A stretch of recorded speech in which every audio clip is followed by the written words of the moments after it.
Le jeu est terminé. Mes règles, maintenant. Ma femme est rentrée et a trouvé ses valises préparées sur le perron. Qu'est-ce qui se passe, Jason, balbutia Laura, agrippant son sac à main comme si sa vie en dépendait. J'ai fait glisser une clé de la cave sur la table de la cuisine.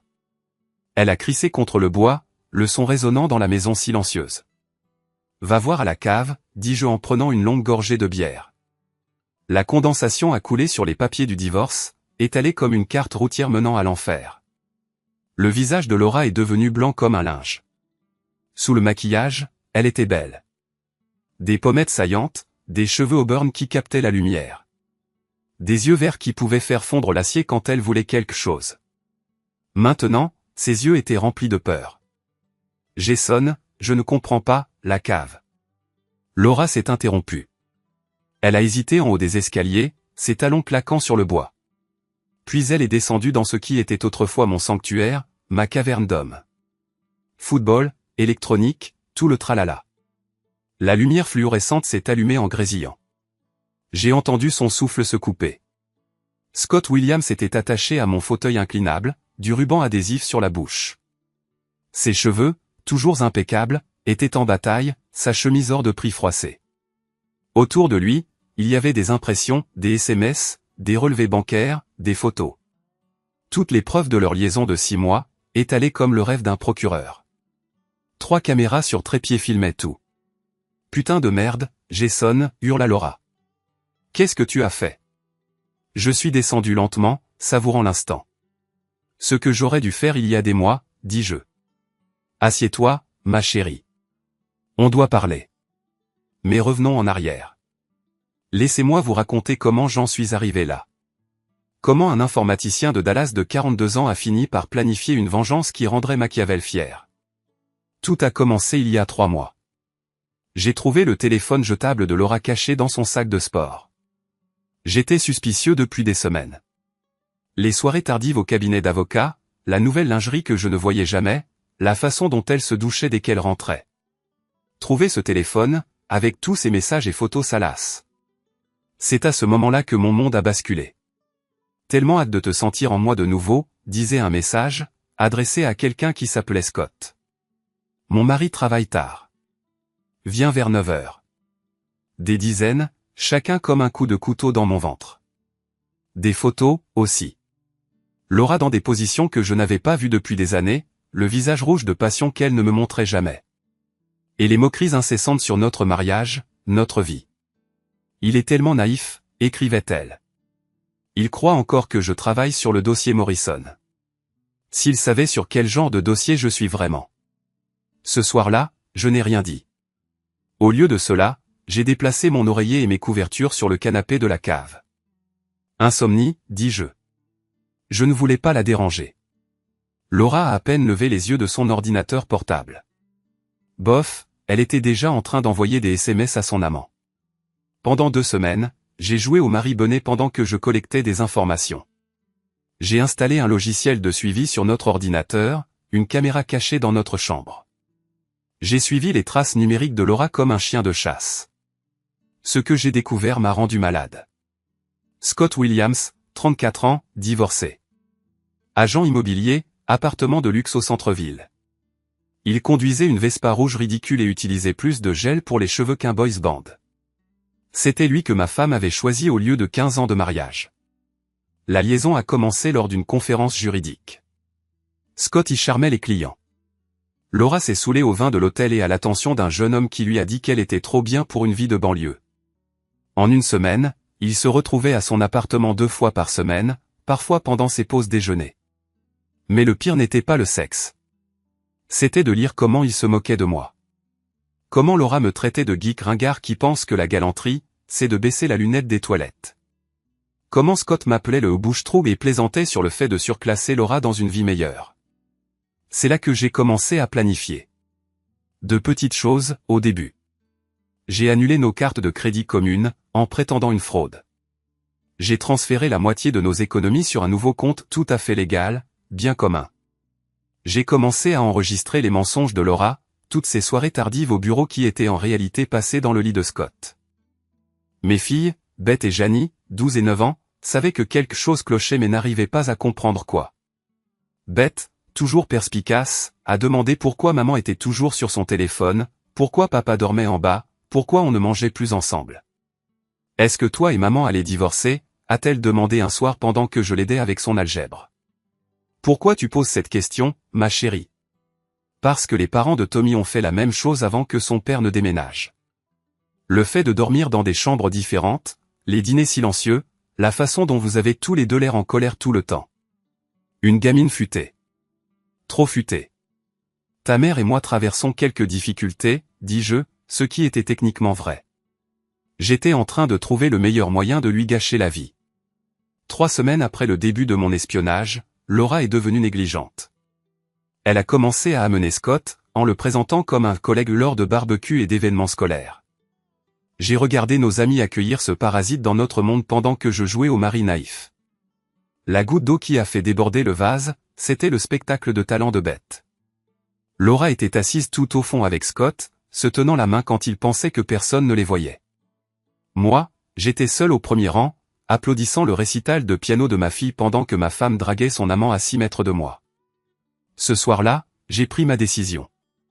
Si Laura voulait m'humilier en public, j'allais lui rendre la pareille, mais en pire. J'ai passé le mois suivant à me préparer à la guerre. Croyez-moi, rien ne vous motive autant qu'une vengeance pure et rageuse. J'ai toujours été doué avec la technologie. C'est comme ça que je gagnais ma vie, en gérant l'informatique d'une usine de taille moyenne. Maintenant, j'utilisais ces compétences comme un chirurgien. D'abord, il me fallait des alliés. J'ai commencé avec Diana Martinez. C'était une orthodontiste qui habitait 3 rues plus loin. On était potes aux fêtes du quartier, et elle venait de traverser un divorce moche.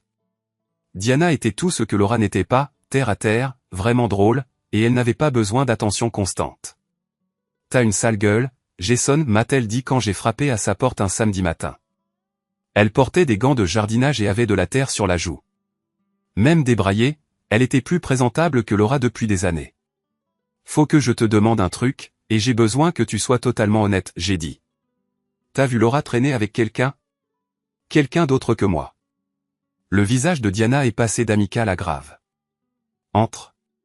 Faut qu'on parle. Devant un café dans sa cuisine, Diana m'a dit ce que je savais déjà. Elle avait vu Laura et Scott ensemble dans des restaurants du centre-ville, se tenant la main au marché des producteurs, s'embrassant sur le parking de Whole Foods. La moitié du quartier était au courant de cette histoire, mais personne ne voulait être celui qui me l'annonce. Je suis désolé, Jason.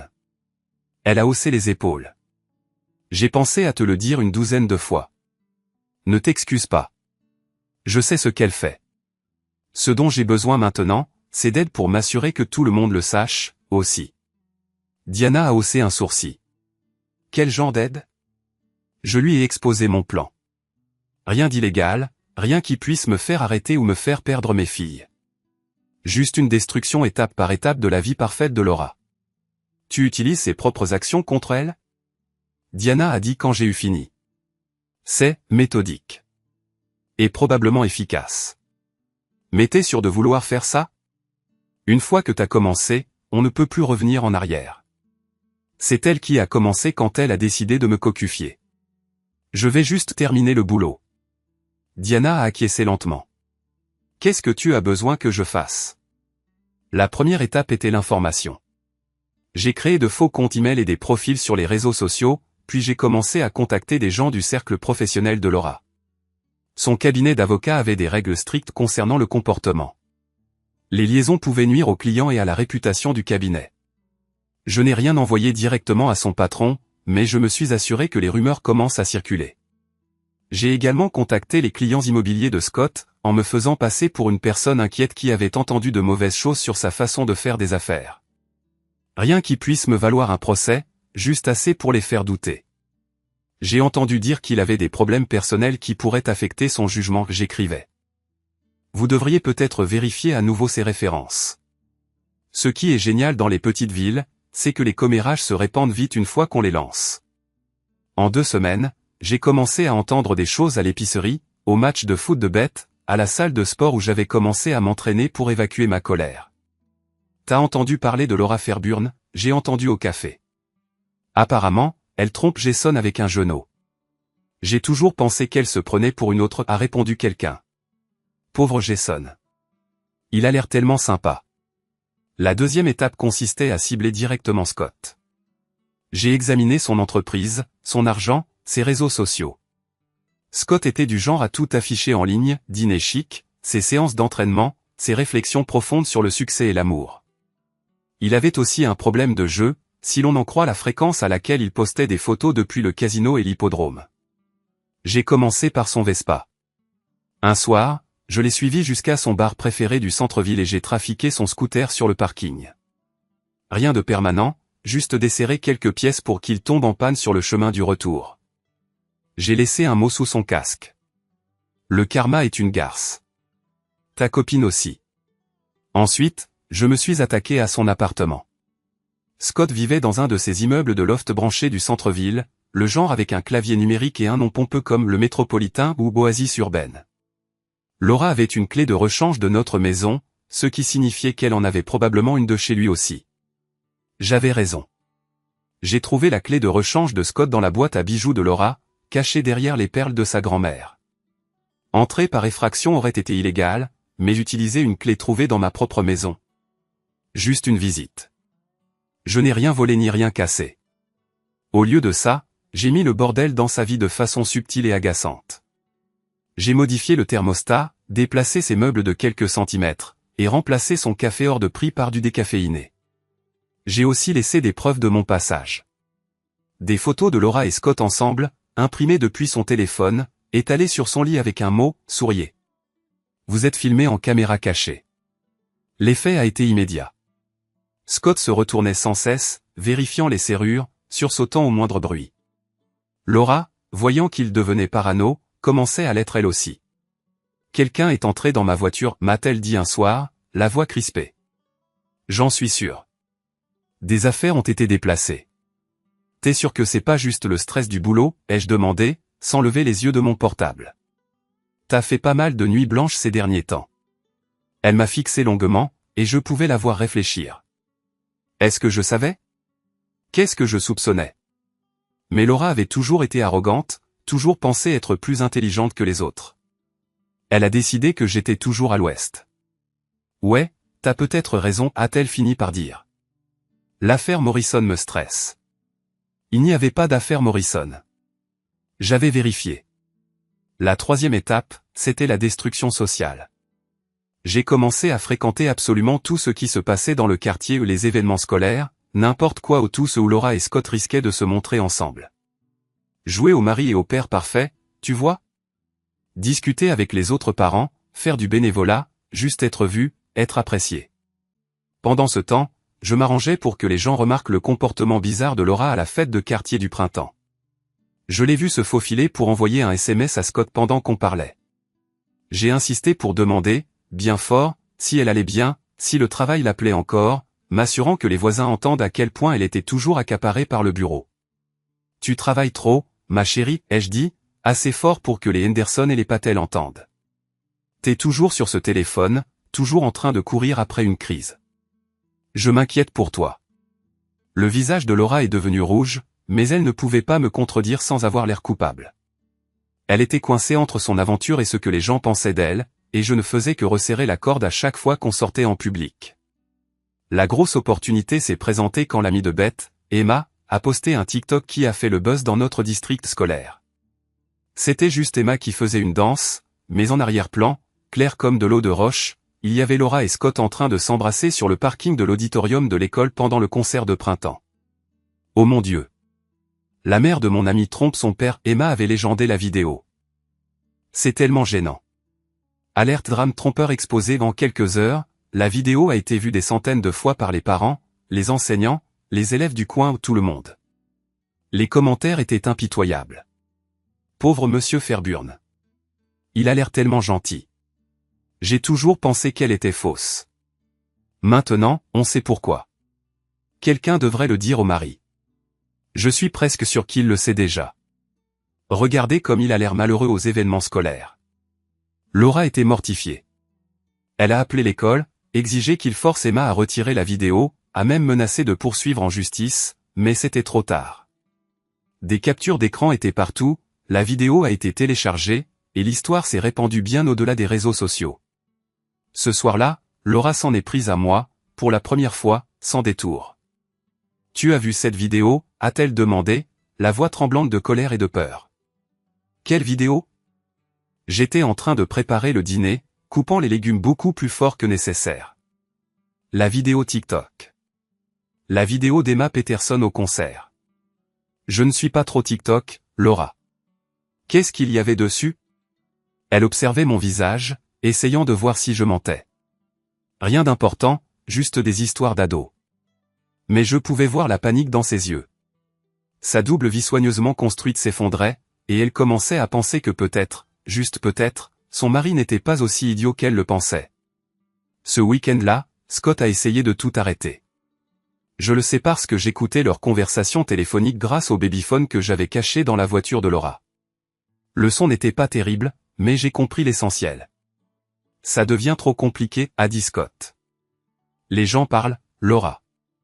Mes clients posent des questions. Peut-être qu'on devrait se calmer un peu. Tu me laisses tomber?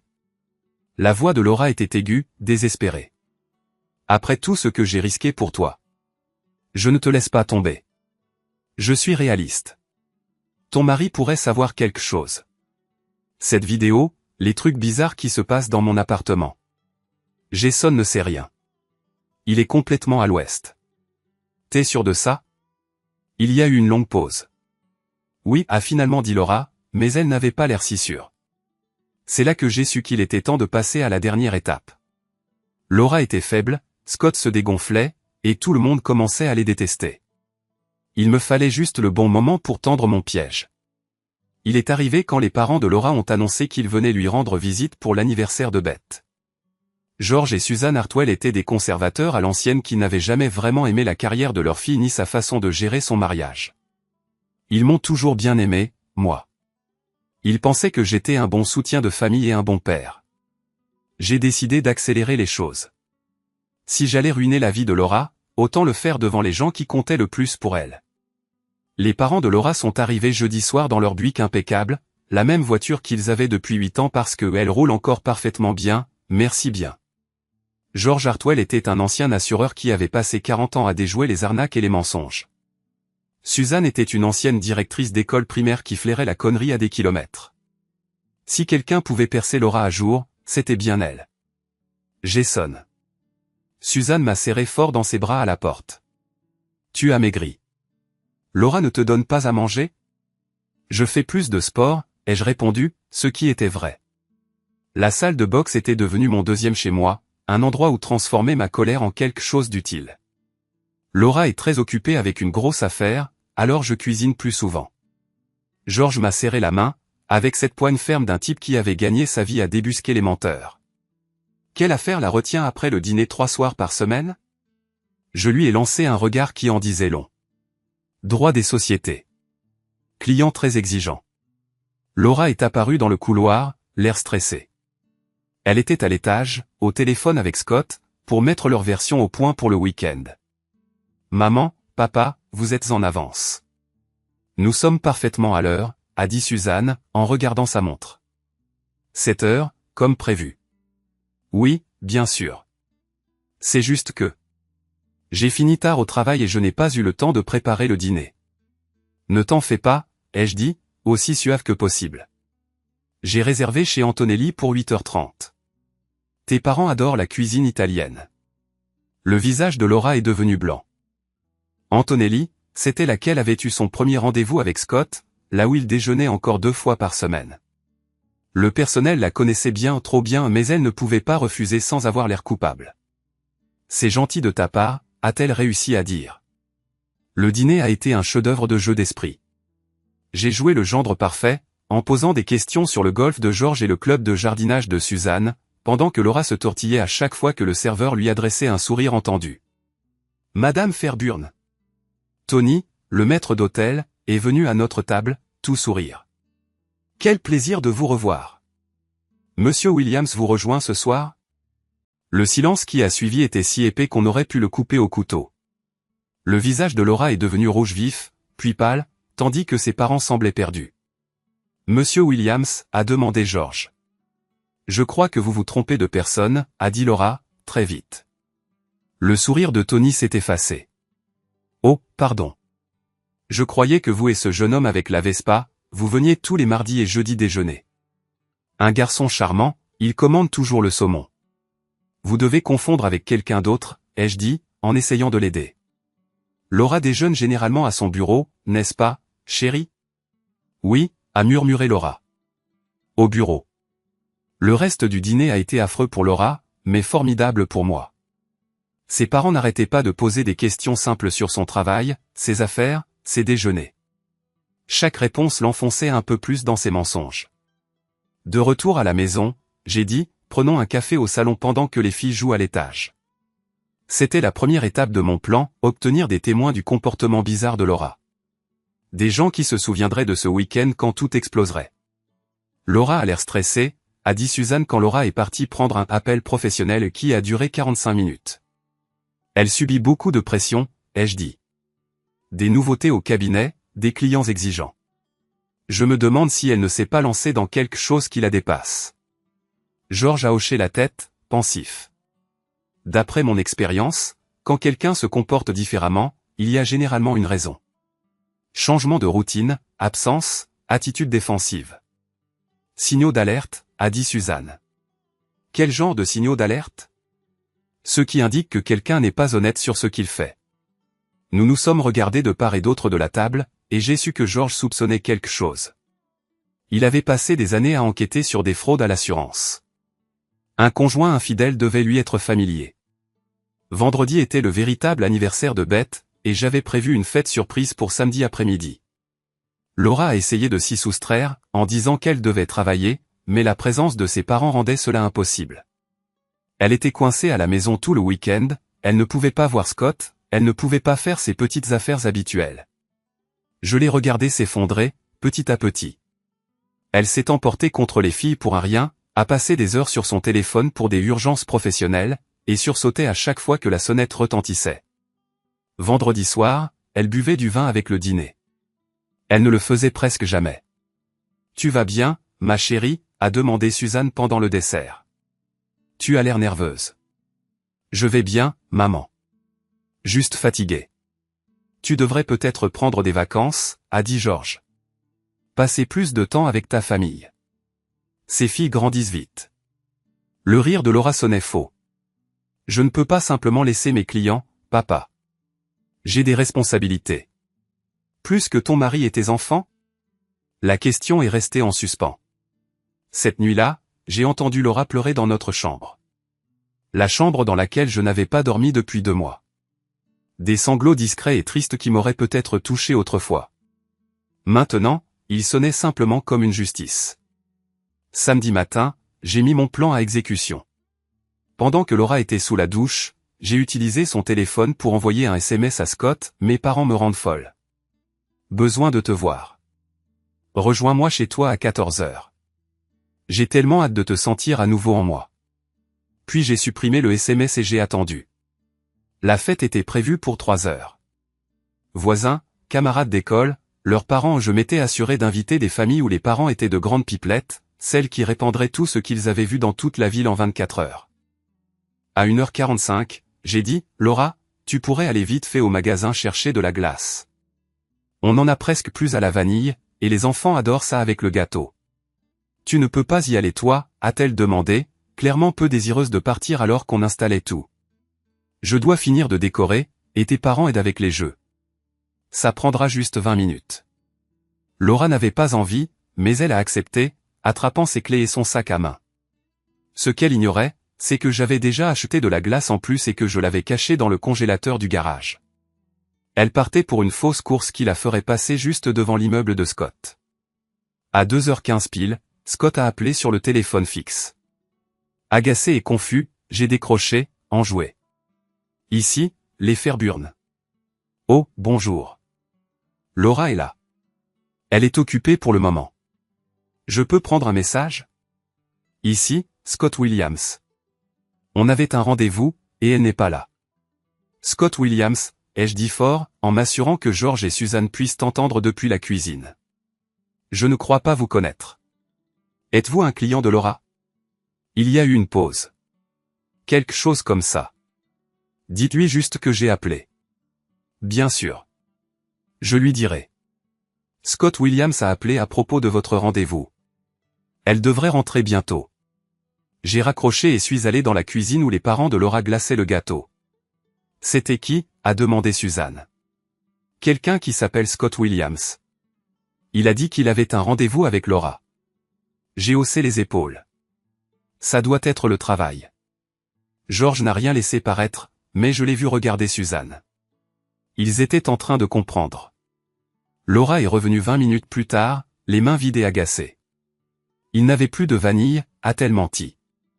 Ce n'est pas grave, ai-je dit. Oh, au fait, quelqu'un qui s'appelle Scott Williams a appelé. Il a dit que tu avais manqué un rendez-vous. Le visage de Laura est devenu blanc. Qu'est-ce que tu lui as dit? Juste que tu le rappellerais.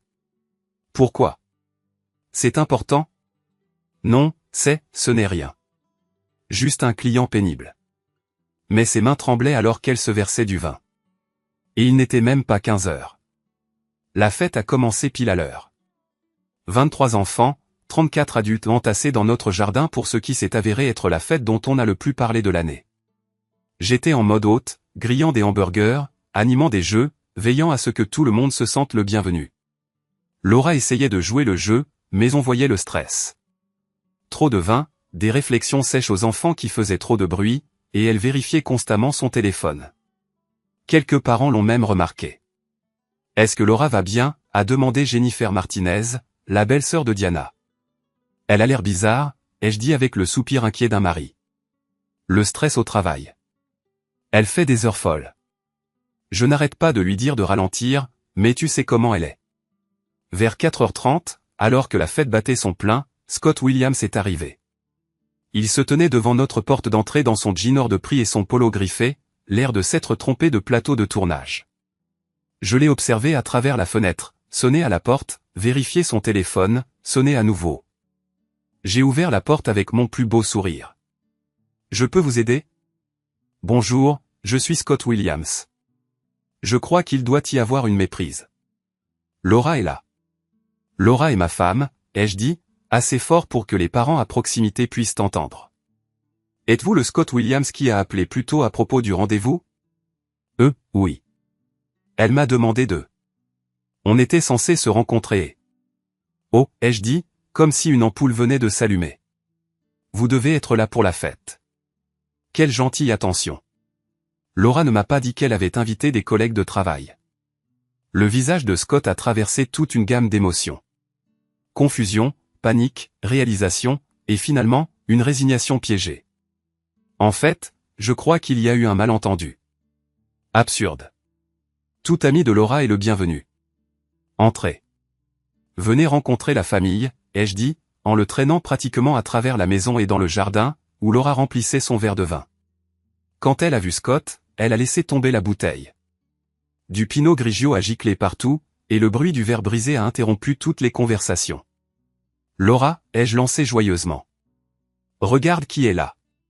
Scott Williams, de ton bureau. Il a apporté un cadeau pour Beth. Le silence était assourdissant. 34 adultes et 23 enfants fixaient tous Laura, qui avait l'air d'avoir vu un fantôme, et Scott, qui avait envie de disparaître. Il n'est pas. A balbutié Laura.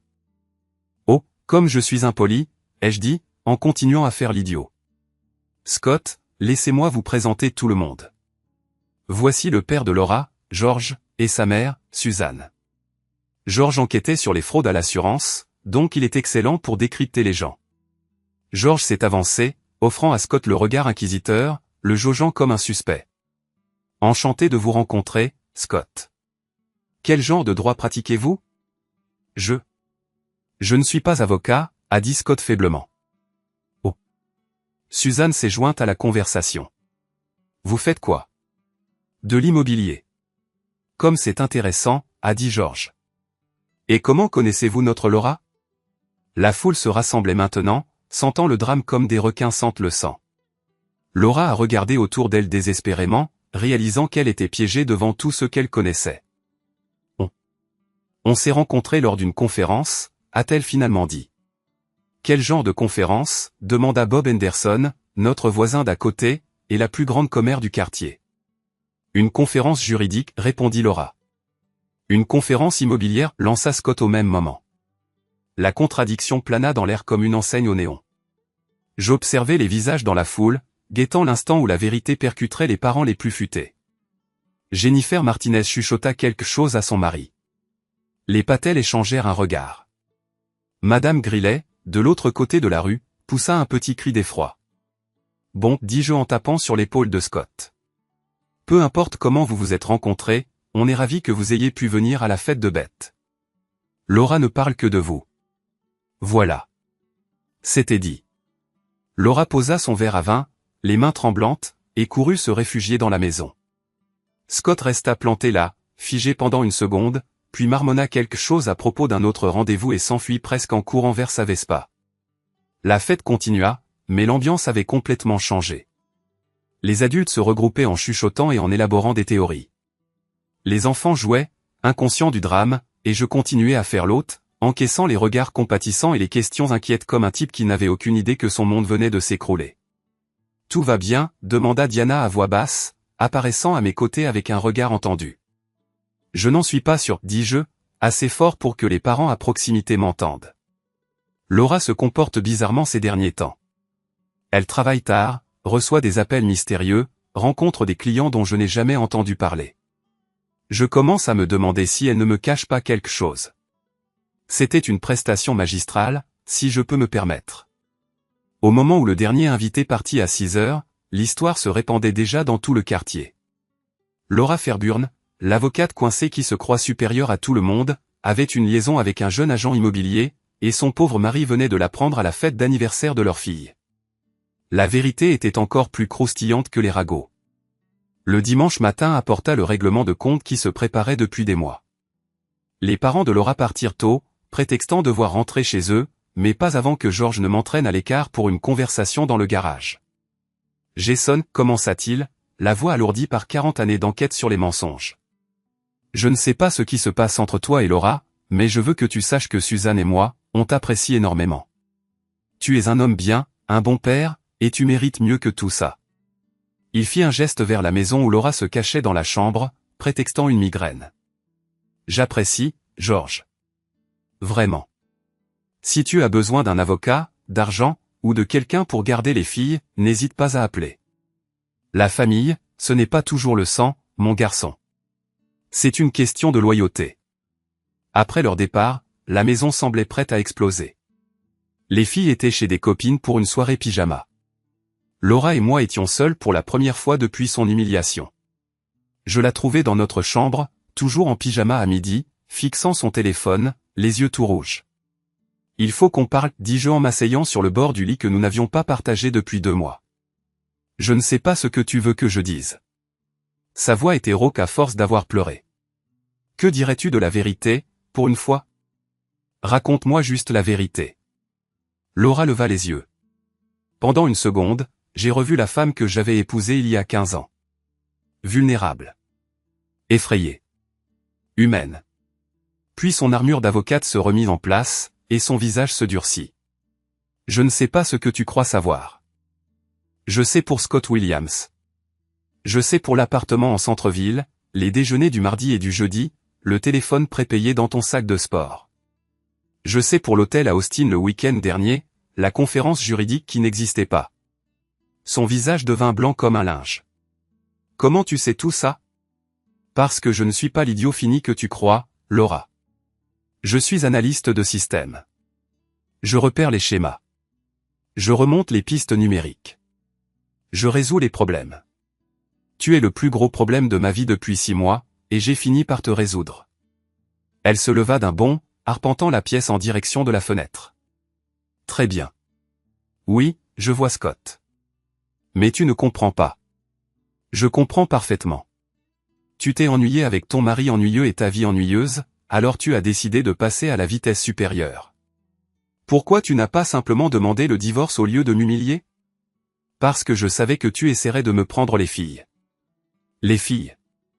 Je ris, mais c'était un rire amer. Laura, c'est quand la dernière fois que tu es allée au match de foot de Beth? C'est quand la dernière fois que tu as aidé Janie à faire ses devoirs? Tu étais trop occupée à jouer à la poupée avec ton amant pour être une mère. Ce n'est pas juste. Juste? Je me levai, la voix se faisant plus forte. Tu veux du juste? Est-ce que c'est juste que je dorme au sous-sol depuis 2 mois pendant que tu exposes ta liaison au grand jour? Est-ce que c'est juste que nos filles me demandent pourquoi maman n'aime plus papa? Est-ce que c'est juste que j'ai découvert tout ça grâce à des textos qui me traitaient d'abruti fini? Le masque de Laura se brisa. Je n'ai jamais voulu que ça se passe comme ça, mais c'est arrivé. Et maintenant, tout le monde est au courant. Les voisins, tes parents, les parents d'élèves, tes collègues. Demain matin, tout le monde en ville saura que Laura Fairburn est une femme infidèle qui s'est fait prendre à la fête d'anniversaire de sa propre fille. T'as tout manigancé, dit-elle soudain. Son cerveau d'avocate. En train de reconstituer le puzzle. Hier, le restaurant, l'arrivée de Scott. T'as orchestré tout ça. Je t'ai donné l'occasion de dire la vérité. T'as préféré mentir. Espèce de manipulateur. Elle se jeta sur moi, les ongles pointés vers mon visage. Je lui attrapai les poignets, la retenant tandis qu'elle se débattait. Arrête, dis-je calmement. N'empire pas les choses. Elle s'effondra sur le lit, sanglotant. Qu'est-ce que tu veux, Jason? Qu'est-ce qu'il faudra pour réparer ça?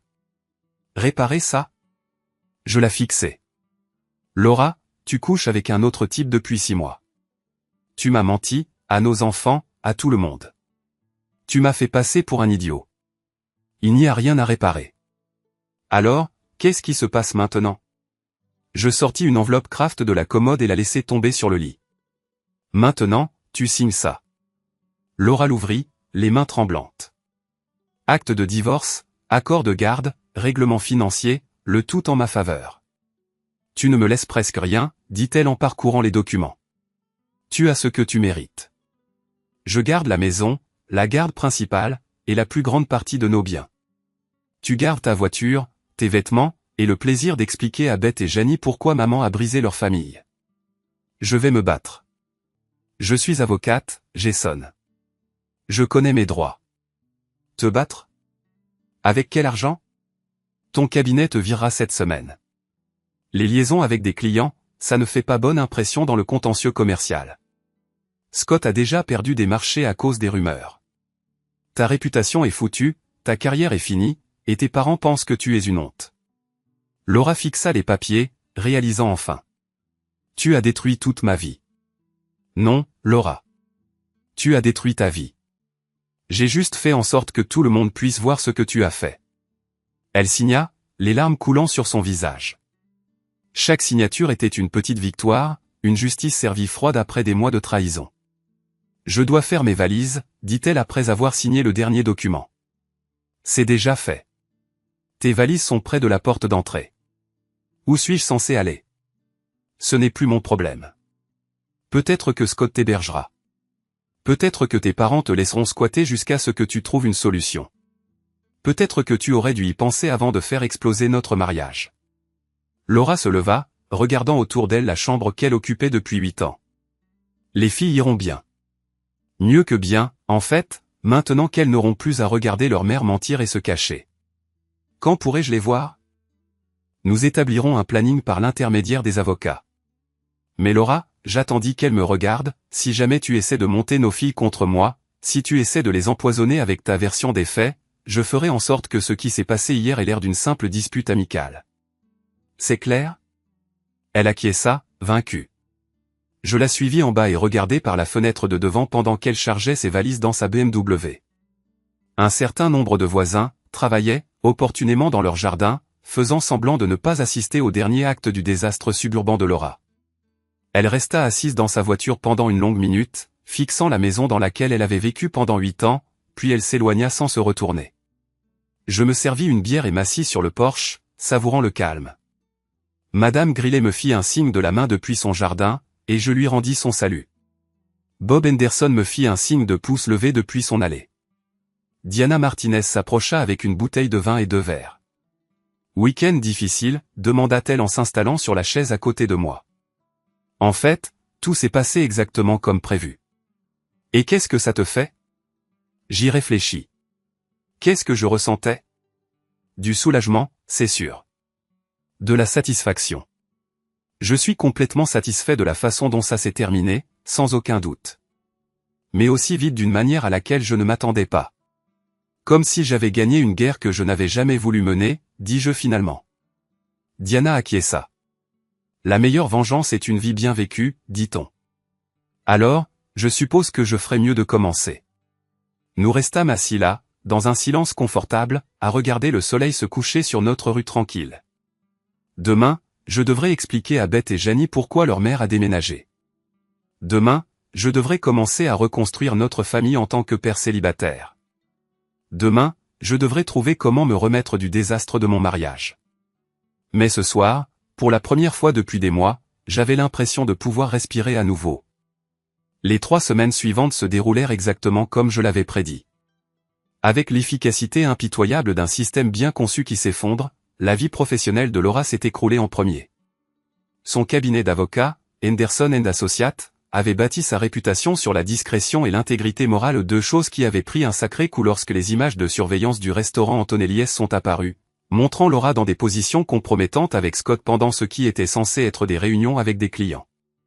Je n'avais pas mis en place l'histoire de la vidéo, mais je n'ai certainement pas découragé Tony, le serveur, quand il a mentionné que la compagnie d'assurance du restaurant avait demandé tous les enregistrements de sécurité des 6 derniers mois après une plainte pour glissade et chute. Parfois, le karma a juste besoin d'un petit coup de pouce dans la bonne direction. Jason? Beth se tenait dans l'embrasure de la porte de ma chambre mardi matin, tenant son sac à dos et paraissant plus âgée que ses 12 ans. Les gamins à l'école disent des trucs sur maman. Je me suis assis sur le bord du lit et j'ai tapoté l'espace à côté de moi. Quel genre de truc? Qu'elle est un homme. Elle avait du mal à trouver les mots trop adultes pour son âge. Qu'elle ne te serait pas fidèle. Il n'existe pas de manuel pour les parents pour ce genre de moment, quand tu dois confirmer les pires craintes de ton enfant tout en protégeant son innocence. J'ai opté pour l'honnêteté, doser avec précaution. Ta maman a fait des choix qui ont blessé notre famille, ai-je dit. Elle a développé des sentiments pour quelqu'un d'autre, et elle a agi en fonction de ses sentiments au lieu de me parler des problèmes dans notre mariage. C'est pour ça qu'elle est partie? Oui. C'est de ma faute? J'ai fait quelque chose de mal? J'ai serré Beth dans mes bras, sentant son petit corps trembler de sanglots contenus. Non, mon chéri. Ça n'a rien à voir avec toi ou Janie. C'est une affaire d'adulte qui a des solutions d'adulte. Ta sœur et toi, vous êtes ce que votre mère et moi avons fait de mieux ensemble. Mais maintenant, vous vous détestez. Je ne déteste pas ta maman, Beth. Je suis en colère et déçu, mais je ne la déteste pas. Et quoi qu'il arrive entre nous, on vous aime toutes les deux, Janie et toi, plus que tout au monde. C'était un joli mensonge, le genre de mensonge que les parents racontent pour protéger leurs enfants des laides vérités. La réalité, c'est que je ne ressentais plus rien pour Laura. Ni amour, ni haine, juste une froide indifférence qui était d'une certaine manière pire que l'une ou l'autre de ses émotions. Janie, à 9 ans, a géré la situation avec la résilience de la jeunesse. Maman lui manquait pour les histoires du soir et les pancakes du samedi matin, mais elle s'est rapidement adaptée à notre nouvelle routine. Beth, plus perspicace et plus proche de comprendre les trucs d'adultes, a eu plus de mal avec les changements. Pendant ce temps, les ragots du quartier tournaient à plein régime. J'ai appris par Diana que Laura logeait dans un hôtel de longue durée près de l'aéroport, payant à la semaine parce qu'elle ne trouvait personne qui veuille l'héberger à long terme. Ses parents lui avaient offert un soutien conditionnel. Elle pouvait rentrer à la maison, en Oklahoma, si elle acceptait une thérapie et coupait tout contact avec Scott. Laura, comme on pouvait s'y attendre, avait refusé. La vie de Scott s'effondrait encore plus vite que celle de Laura. Sa licence d'agent immobilier était en cours d'examen par l'ordre professionnel suite à des plaintes concernant son comportement non professionnel. 3 grosses transactions avaient capoté lorsque les clients avaient découvert son aventure avec une avocate mariée. Son propriétaire lui avait donné son préavis après que d'autres locataires se soient plaints d'activités suspectes dans son appartement. Apparemment, mes petites visites de réaménagement l'avaient rendu assez paranoïaque pour installer des caméras de sécurité, qu'il avait ensuite filmé en train d'avoir des disputes bruyantes et alcoolisées avec Laura à toute heure. Le comble de l'ironie, c'est que je n'avais rien d'autre à faire. L'aventure avait créé sa propre force destructrice, et je n'avais qu'à m'asseoir et regarder les dominos tomber. Le jeudi après-midi, j'allais chercher les filles à l'école quand je suis tombé sur Claire Barnett, l'ancienne avocate de Laura pour son divorce. Claire était un requin en tailleur, connu pour soutirer le moindre centime aux maris infidèles. La voir dans la file d'attente devant l'école primaire était inattendue. « Jason, dit-elle, en s'approchant de la vitre de ma voiture, je voulais te parler. Si c'est au sujet de l'affaire de Laura, vous devriez contacter mon avocat. En fait, je ne représente plus votre femme. » Le sourire de Claire était de prédatrice. Conflit d'intérêts, on pourrait dire. J'ai haussé un sourcil. Quel genre de conflit? Le genre où j'ai réalisé que ma cliente me mentait sur des faits importants de son affaire. Laura m'a dit qu'elle était victime d'abandon affectif, que vous étiez contrôlant, peut-être même violent. Elle a fait croire que vous l'aviez poussée à tromper. Et maintenant? Maintenant, j'ai vu les preuves. La chronologie de son aventure, les relevés de cartes de crédit montrant les séjours à l'hôtel et les cadeaux pour son amant, ce que les voisins ont dit de son comportement. Laura n'a pas été poussée à tromper. Elle l'a choisi, l'a planifié et a menti à ce sujet. Claire m'a tendu sa carte. Je ne fais pas ça d'habitude, mais si vous avez besoin d'autres éléments pour votre affaire de garde, appelez-moi. Certains avocats représenteront n'importe qui pour de l'argent. Je préfère les clients qui disent la vérité. Ce soir-là, après que les filles se soient endormies, je me suis assis dans mon bureau au sous-sol, la même pièce où j'avais comploté la chute de Laura, et j'ai pensé à quel point ma vie avait changé. Il y a 3 mois, j'étais un mari fidèle vivant dans le mensonge. Maintenant, j'étais un père célibataire vivant dans la vérité, et c'était incroyable. Mon téléphone a vibré à un texto de Diana. Vin sur le porche. J'ai des nouvelles. Je l'ai trouvée qui m'attendait sur mes marches avec une bouteille de cabernet et un énorme sourire. D'accord, ai-je dit, en m'asseyant à côté d'elle sur la balancelle. Quoi de neuf? J'ai croisé Scott Williams au magasin aujourd'hui, et il quitte la ville. Il a perdu son emploi, perdu son appartement. Et Laura l'appelle sans arrêt, le suppliant de partir avec elle? Le sourire de Diana était diabolique. Il lui a dit « Mais je cite, t'es dingue si tu crois que je vais traîner ton cirque dans un autre état. » C'était censé être un amusement, pas une histoire à vie. J'ai ressenti un éclair de pitié pour Laura, puis une vague de satisfaction. Elle avait tout misé sur un type qui la voyait comme une passade, pas comme une partenaire. La justice cosmique de la chose était presque parfaite. Il y a autre chose, a dit Diana. Laura est sur la liste noire de tous les grands cabinets d'avocats de la ville. Les nouvelles vont vite dans les milieux juridiques, et personne ne veut l'embaucher avec tout ce bordel. Elle va devoir tout recommencer ailleurs, probablement sur un marché bien plus petit. Tant mieux, ai-je dit, et je le pensais. On est resté assis en silence, à regarder le quartier se calmer. Des lumières de Porsche s'allumaient, des chiens aboyaient sur des joggeurs, et quelqu'un dans la rue faisait griller des steaks. C'était paisible, normal tout ce que je pensais avoir perdu quand mon mariage avait explosé. Je peux te demander quelque chose, a dit Diana. Vas-y. Est-ce que tu te sens parfois coupable de la façon dont tout ça s'est passé? J'y ai réfléchi. Est-ce que je me sentais coupable d'avoir ruiné la vie de Laura? De l'avoir humiliée publiquement, d'avoir systématiquement détruit tout ce qu'elle avait construit? Non, ai-je finalement répondu. J'ai l'impression d'avoir remis les compteurs à zéro. Laura avait 6 mois pour faire des choix différents. Elle aurait pu demander le divorce, aller voir un conseiller conjugal, ou au moins être honnête sur ce qu'elle faisait.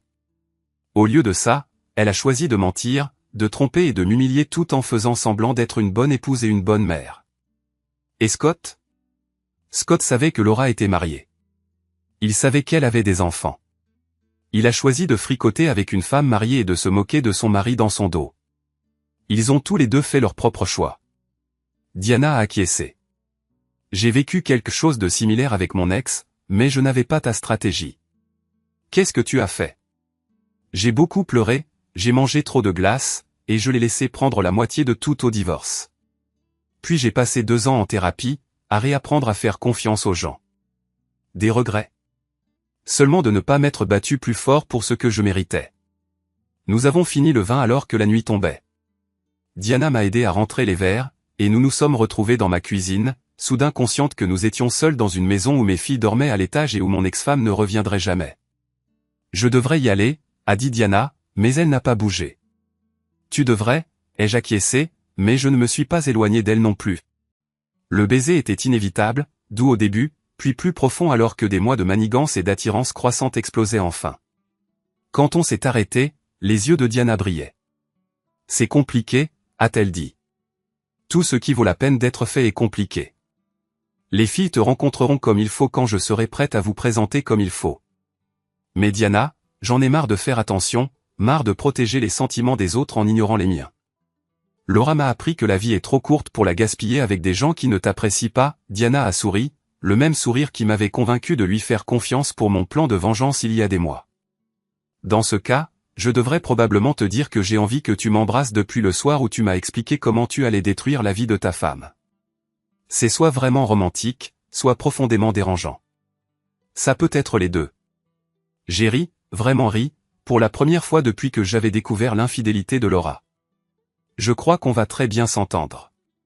6 semaines après le départ de Laura, j'ai reçu un appel qui allait clore le dernier chapitre de notre mariage. C'était mercredi après-midi, et j'étais en train d'examiner des rapports à mon bureau quand mon téléphone a sonné.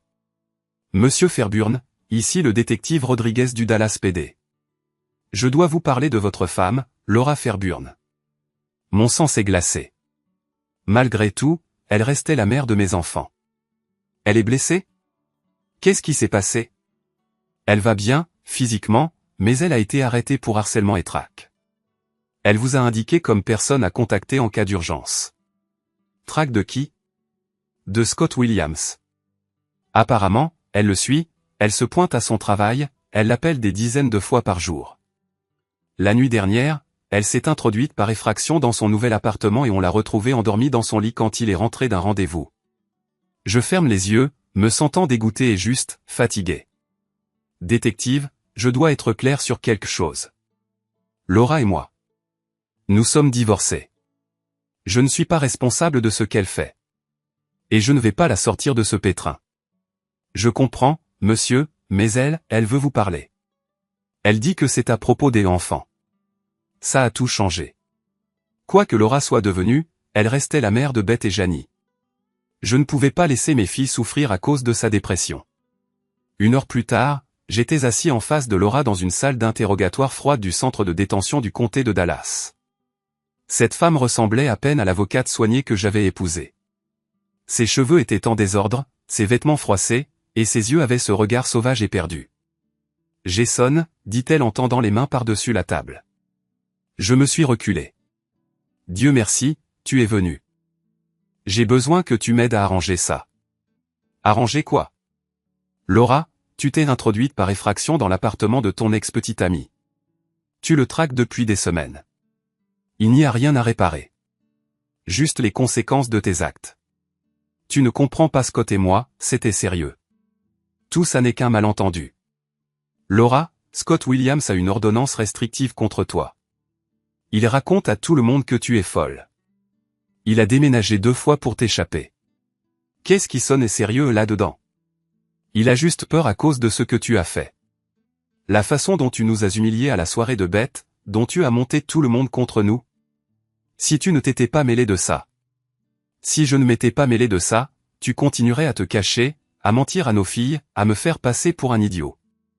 Au moins, maintenant, tout le monde connaît la vérité. Laura s'est effondrée. J'ai tout perdu à cause de toi. Mon travail, ma maison, ma réputation, tout. Tu as tout perdu parce que tu as trompé au lieu de te battre pour notre mariage ou de simplement demander le divorce. Chaque conséquence est due à tes choix. Les filles ont besoin de leur mère. Les filles ont besoin de stabilité, d'honnêteté et d'un parent qui les fasse passer en premier. Pour l'instant, c'est moi. Laura m'a fusillé du regard, presque comme si elle me haïssait. Tu as tout manigancé. Dès que tu as découvert Scott, tu as planifié de détruire ma vie. J'ai planifié de me protéger et de protéger nos filles de ton bordel. Si ça a détruit ta vie, peut-être que tu aurais dû faire de meilleurs choix. Je veux voir Beth et Janie. C'est au tribunal d'en décider, maintenant. Tu es accusé de délit, Laura. Harcèlement, violation de domicile, filature. Même si tu n'es pas incarcéré, tu seras en liberté surveillée. L'accord de garde me permet de limiter tes visites si tu représentes une menace pour les filles. Je ne ferai jamais de mal à mes enfants. Tu leur fais du mal depuis des mois. Tu sais que Beth pleure pour s'endormir parce qu'elle pense que ton aventure est de sa faute? Tu sais que Janie me demande tous les jours quand maman rentre à la maison, et je dois lui expliquer que maman a fait des choix qui font qu'elle ne peut plus vivre avec nous? Le visage de Laura s'est brisé. Je n'ai jamais voulu que tout ça arrive. Mais c'est arrivé. Et maintenant, tu dois vivre avec. Je me suis retourné pour partir, mais Laura m'a arrêté à la porte. Jason, je suis désolé. Pour tout. L'aventure, les mensonges, la façon dont je t'ai traité.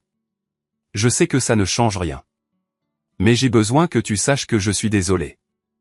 J'ai jeté un dernier regard vers elle. Cette femme avec qui j'avais partagé mon lit pendant 15 ans, qui avait donné naissance à mes filles, qui avait tout gâché pour un type qui ne répondait même pas à ses appels. Je sais que tu le hais, Laura. Mais les excuses ne réparent rien. Les excuses ne me rendent pas les mois que j'ai passés à me demander ce que j'avais fait de mal. Les excuses n'expliquent pas à nos filles pourquoi leur famille s'est brisée. Alors, qu'est-ce qui se passe maintenant? Maintenant, tu assumes. Tu gères les accusations. Tu trouves un moyen de reconstruire ta vie. Et peut-être, juste peut-être, tu apprendras à faire de meilleurs choix. Et nous? Il n'y a pas de nous, Laura. Il n'y en a plus depuis que tu as décidé que Scott Williams était plus important que notre mariage. Je l'ai laissé là, à pleurer sur le gâchis qu'elle avait créé. En sortant de la prison, j'ai senti le dernier lien qui me rattachait à Laura Fairburn disparaître. Dehors, Diana attendait dans sa voiture. Elle avait proposé de me conduire.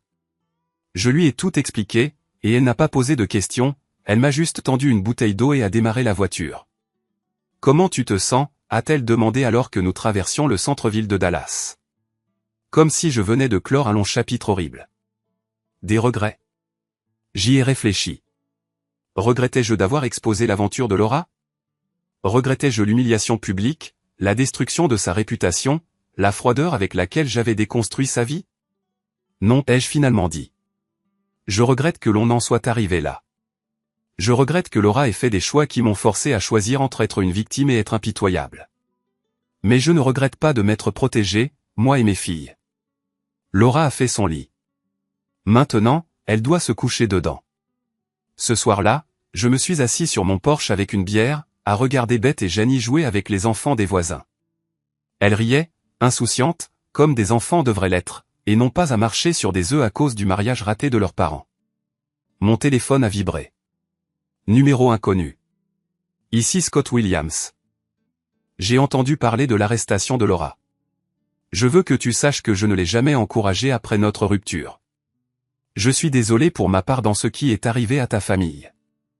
J'ai regardé le message pendant un long moment, puis je l'ai simplement supprimé. Pas de réponse. Scott Williams? C'était du passé, une infime partie de la raison pour laquelle mon mariage avait explosé. Je me fichais de ses excuses ou de son remords. Diana s'est approchée de moi, tenant 2 verres de vin. À quoi penses-tu? Je pense juste à la justice, ai-je dit. À la façon dont elle peut prendre une éternité, mais qu'elle finit généralement par rattraper son retard. Et c'est le cas? A-t-elle demandé. J'ai regardé mes filles, heureuses et en sécurité dans notre jardin. J'ai regardé Diana, une femme qui croyait en l'honnêteté et la loyauté. J'ai regardé ma maison, ma vie, mon avenir, tout cela calme et sûr, quelque chose que je n'avais pas ressenti depuis des mois. Oui, ai-je dit. Je crois que oui. 3 mois plus tard, Laura a plaidé coupable de harcèlement et de traque. Elle a écopé de 2 ans de mise à l'épreuve et a dû suivre une thérapie. Elle est retournée vivre chez ses parents en Oklahoma et a trouvé un emploi dans un petit cabinet d'aide juridique, gagnant à peine de quoi survivre. Scott Williams a quitté Dallas pour de bon. Il a déménagé à Austin, a tout recommencé dans l'immobilier commercial. J'ai entendu dire par les commères du quartier qu'il était fiancé à une femme rencontrée dans un café célibataire, sans passer lourd et absolument ignorante de ses antécédents avec les femmes mariées. Beth et Janie rendaient visite à leur mère 2 fois par mois. Des visites surveillées au début, mais qui sont devenues plus faciles au fur et à mesure que Laura avançait dans sa thérapie. Les filles semblaient comprendre, les enfants sont intelligents. Elles savaient que leur mère avait dérapé, mais qu'elle essayait de se racheter. Moi? J'ai épousé Diana un samedi d'octobre. Mes filles étaient les demoiselles d'honneur. Il n'y avait que quelques amis proches et voisins. C'était tout ce que mon premier mariage n'avait pas été, honnête, heureux et fondé sur le respect, pas seulement sur une vague idée de l'amour propre à la jeunesse. Debout devant l'autel, regardant Diana s'avancer vers moi dans sa robe blanche simple, j'ai repensé au chemin long et chaotique qui m'avait mené jusqu'ici. La tromperie, la vengeance, la façon dont mon premier mariage s'était simplement effondré. Tout cela avait dû arriver pour faire place à quelque chose de mieux. Laura m'a montré que certaines personnes prendront tout ce que vous leur donnez et en voudront toujours plus. Diana m'a montré que la bonne personne appréciera ce que vous donnez et vous le rendra. En prononçant nos vœux, je me suis fait une promesse, plus jamais je ne laisserai quelqu'un me traiter ainsi. Plus jamais je ne penserai que la tolérance est de l'amour, ou que la loyauté est une faiblesse. La fête a eu lieu dans notre jardin, là où l'affaire de Laura avait éclaté lors de l'anniversaire de Beth, 18 mois auparavant. Mais il n'y avait aucun mauvais souvenir à cette fête, aucune ombre du passé. Juste des amis, de la famille et un avenir bâti sur la vérité. Plus tard dans la soirée, après le départ de tous et l'endormissement des filles, Diana et moi étions assis sur la balançoire du porche, sa tête sur mon épaule, à regarder les étoiles apparaître dans le ciel texan. Des regrets, me demanda-t-elle, comme elle l'avait déjà fait 1 million de fois. À propos de Laura? À propos du divorce? À propos de tout ça? J'ai pensé à Laura, probablement assise dans son ancienne chambre en Oklahoma, recommençant à 43 ans avec de dures leçons et l'espoir de s'améliorer. J'ai pensé à Scott Williams se construisant une nouvelle vie à Austin, en espérant qu'il serait plus malin dans le choix des femmes qu'il courtisait. J'ai pensé à mes filles, fortes et aimées, sachant faire la différence entre le bien et le mal. Aucun regret, ai-je finalement répondu. Parfois, il faut brûler l'ancienne vie pour faire de la place à la nouvelle. Même si ça fait du mal aux gens qu'on a aimés. Surtout dans ce cas-là, parce que les gens qu'on a aimés ont choisi de nous faire du mal en premier. Et on a seulement le choix d'être une victime ou un survivant. Diana me serra la main. Je suis contente que tu aies choisi de survivre. Moi aussi. Nous restâmes là en silence, deux personnes qui s'étaient trouvées après beaucoup de souffrance et qui avaient construit quelque chose de vrai à partir du gâchis de mauvais mariages. Demain apporterait d'autres problèmes, d'autres opportunités, d'autres choix entre des mensonges faciles et des vérités difficiles. Mais ce soir, pour la première fois depuis des années, j'étais à ma place, avec la personne avec qui j'étais censé être, vivant la vie que j'avais méritée en étant patient, en faisant des projets et en me battant pour ce que je méritais. Finalement, la justice est meilleure que la vengeance. Et comme Diana le disait toujours, la meilleure vengeance, c'est de vivre une belle vie. Dan med en respekt. Så kan du bare gøre det forfra igen bagefter, ligesom jeg gør. Hej KS. Det er Nana, der er den ene gode mod. Okay. Jeg synes faktisk, vi har et ret solidt mod-team herinde. I skal forestille jer sådan, jeg har samlet de bedste mods. Jeg har samlet de bedste mods fra alle andre Twitch-kanaler. Og så tilføjet dem til mit team. Jeg er lidt... Hvor mange ting tror jeg røg i lava her? 1, 2, 3... 4... Hey, der er noget lagt mit hegn.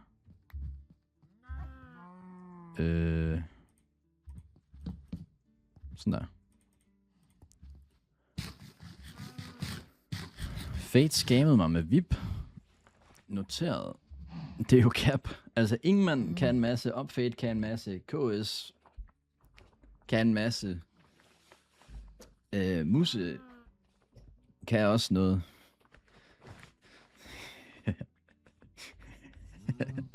Hvad så, KS, eller hvad? Nå, hvad så? I det mindste er du ikke død. Okay, vi skal hen og hente... Der var nogle grise. Hvad var det, jeg skulle bruge til dem, sagde I?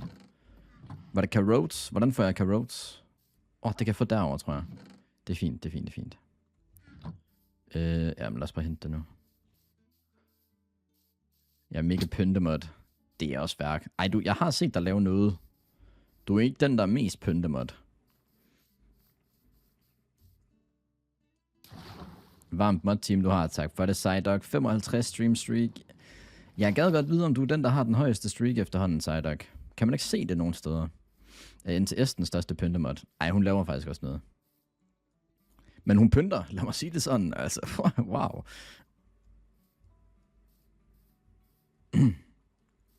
Mine er 58. Jamen, jeg synes også nok, at det skulle være den. Altså, hvis der var nogen, der havde en højere, så var det dig. Redelig LP. Ja, hun struggler sgu da død til det der Wither Skeleton 2 gange nu. Skal vi lige ragebait? Hey, du skal undgå skelettet, by the way. Lad os hente nogle carrot tower.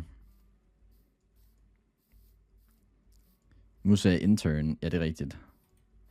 Men husk på, at intern skal blive fyret instant. Tag en seng med os. Oh my god, kæmpe kald fra Meisner faktisk.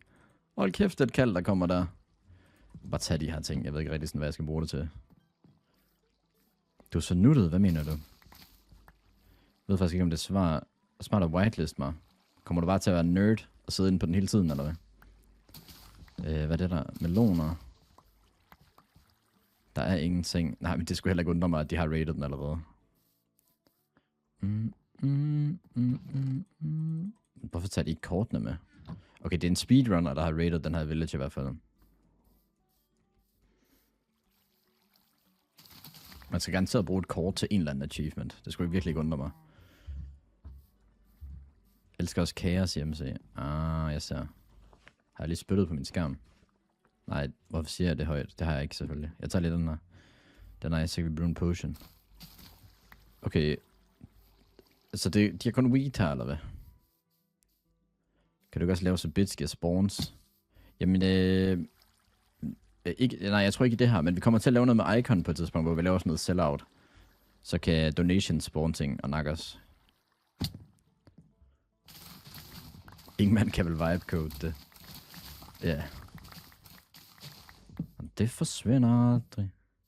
Det er bare ren Dima, der kører lige nu. Så skal jeg bruge en stick til noget. Der er simpelthen ingen carrots, eller hvad?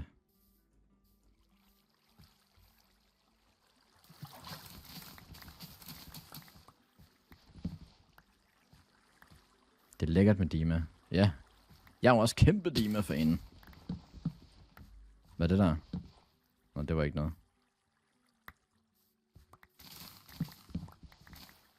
Men jeg er godt nok overrasket over, at du sagde, at den der nye en, det er sådan en, man skal vende sig til. Jeg synes jo, det er årets sang. Næsten. Måske lige ud over flue i et spænd. Martin tør ikke installere vibe-coded ting. Fordi de sender mig sådan nogle sygehovedet links til GitHub og alt muligt, som ligner, at jeg bare deleter System 32 instant. Hvad skal jeg... Shit. Den er god, men den skal vokse på folk, siger jeg. Hvor skal den det? Kan den eventuelt blive sat på? Ja, det kan den godt.